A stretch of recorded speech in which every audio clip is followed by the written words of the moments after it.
Slum ಜನರ ಸಂಘಟನೆ ಕರ್ನಾಟಕ ಗುಲ್ಬರ್ಗ ವತಿಯಿಂದ ದಿನಾಂಕ 6/1/2026 ಮಾತೆ ಅಕ್ಷರವ್ವ ಸಾವಿತ್ರಿಬಾಯಿ ಫುಲೆ ಅವರ ಜಯಂತಿಯನ್ನು ಆಚರಣೆ ಮಾಡ್ತಾಯಿದ್ದೇವೆ.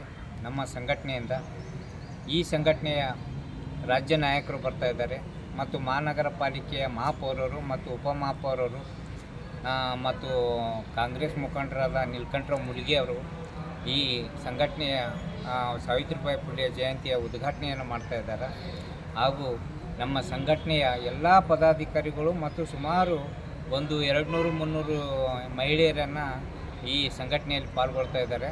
ಅದಕ್ಕೆ ಈ ಸ್ಲಮ್ ಜನರಲ್ಲಿ ಸುಮಾರು ಹೆಣ್ಮಕ್ಕಳು ಈಗಾಗಲೇ ಒಂದು 20-30 ವರ್ಷದಿಂದ ಏನು ಹೆಣ್ಮಕ್ಕಳಿಗಾಗಿ ಸೇವೆ ಸಲ್ಲಿಸಿದ್ದಾರೆ ಮತ್ತು ಪ್ರೋತ್ಸಾಹ ಮಾಡಿದ್ದಾರೆ. ಅವರಿಗೆ ನಾವು ನಮ್ಮ ಸಂಘಟನೆ ವತಿಯಿಂದ ಒಂದು ಪ್ರಶಸ್ತಿಯನ್ನು ಮತ್ತು ಪುರಸ್ಕಾರವನ್ನು ನೀಡ್ತಾಯಿದ್ದೀವಿ. ಸುಮಾರು 6-10 ಜನರಿಗೆ ಈ ಪುರಸ್ಕಾರವನ್ನು ನೀಡ್ತಾಯಿದ್ದೀವಿ.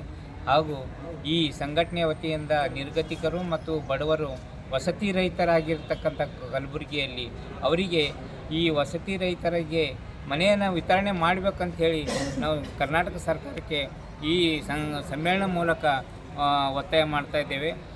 ಹಾಗಾಗಿ ಸುಮಾರು 14-15ರಲ್ಲಿ ಮಾನ್ಯ ಮುಖ್ಯಮಂತ್ರಿಗಳಾದ ಸಿದ್ದರಾಮಯ್ಯನವರು ಸರ್ಕಾರ ಇದ್ದಾಗ ಸುಮಾರು ಒಂದು ಜಿಲ್ಲೆಗೆ 10,000 ಮನೆಗಳನ್ನು ನೀಡ್ತೀವಿ ಅಂಥೇಳಿ ಘೋಷಣೆ ಮಾಡಿದರು ಅವರು ಬಜೆಟ್ನಲ್ಲಿ.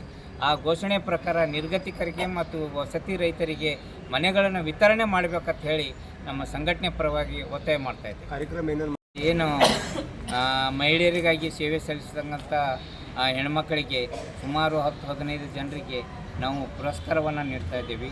ಮತ್ತು ನಮ್ಮ ಸಂಘಟನೆ ವತಿಯಿಂದ ಜಿಲ್ಲಾಧಿಕಾರಿಗಳಿಗೆ ಈ ವಸತಿ ರೈತರಿಗೆ ಅವತ್ತೇ ಅಂದೇ ಒಂದು ಮೆಮೊರಂಡಮನ್ನು ನೀಡ್ತಾಯಿದ್ದೀವಿ. ತಮ್ಮ ಹೆಸರು? ನನ್ನ ಹೆಸರು ಬಾಬುರಾವ್ ದಂಡಿನ್ಕರ್.